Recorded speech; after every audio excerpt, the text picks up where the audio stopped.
So much between the IRS scandal, the NSA leaks, the government shutdown, and the failed rollout of the healthcare website. 2013 was a bit bumpy for President Obama and his administration. The question is, can his administration move past all of that in 2014? Joining us now for a fair and balanced debate, former DCCC spokesperson Doug Thornell and Gretchen Hamel, Executive Director of Public Notice. Good afternoon to you folks. Happy New Year to you as well. Hey, John, how are you? I'm good.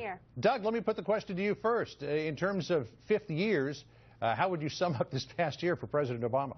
It was pretty bumpy. I think you're right. I think it was pretty bumpy for all of Washington. I mean, let's not forget the Republican numbers are actually below the numbers of the president when it comes to favorability numbers and approval numbers.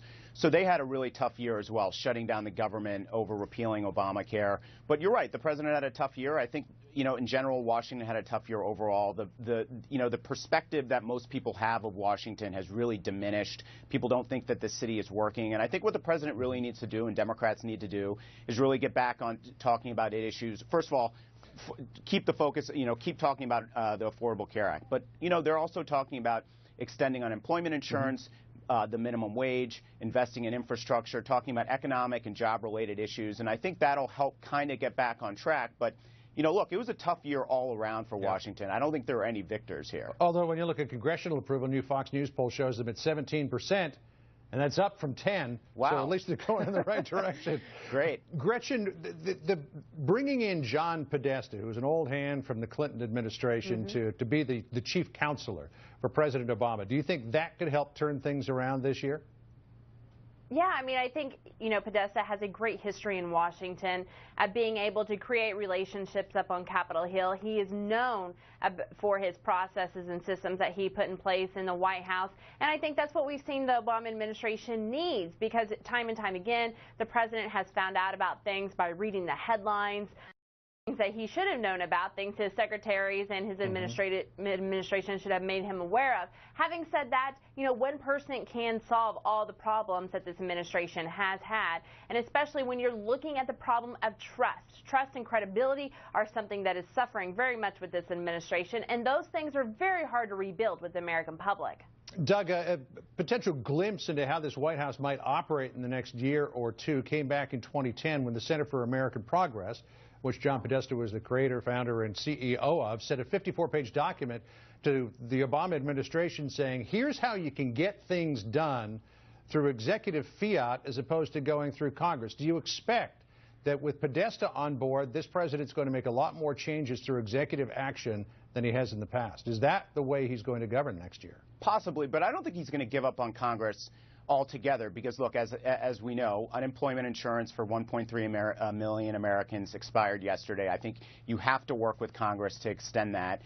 Comprehensive immigration reform is another thing that this administration and Democrats and even some Republicans want to get done this year. So you can't go around Congress for that. So, I think that might be one direction that they go, but I don't think they're going to give up on Congress. And one last point, John. Yeah. The president in 2011 had similar poll numbers, right around 40% approval rating, and he was able to kind of rebuild that trust and get reelected. So he's been in this position before, and the White House and the administration and he himself have been able to kind of figure out ways to, regain the trust of the American people, and he got reelected. Gretchen, while it's true, as Doug says, that there are a lot of things the president will have to work with Congress on if he hopes to get them done. There's an awful lot that he can do.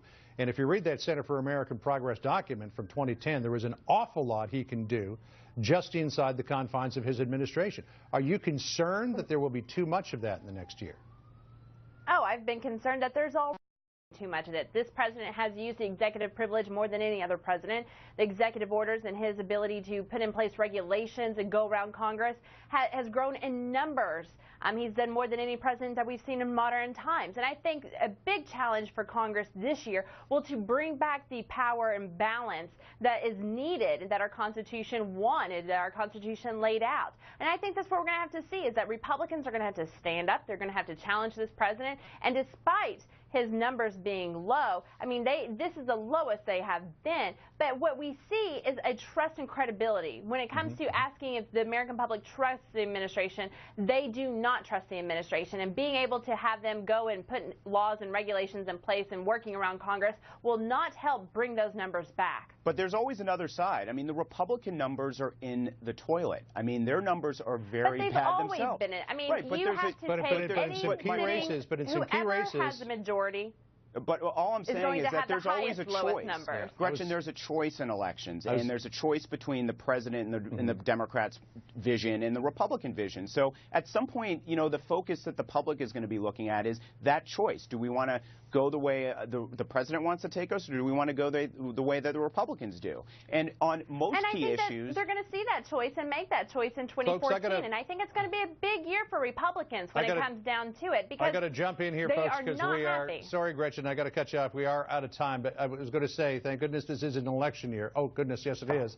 And there are a lot of people who are being affected by what's going on in Washington, and not to a positive degree. And we're going to talk about that coming up next. Doug Thornell, Gretchen Hamel, thanks so much. Appreciate it. Thank you. Thank you. Republicans are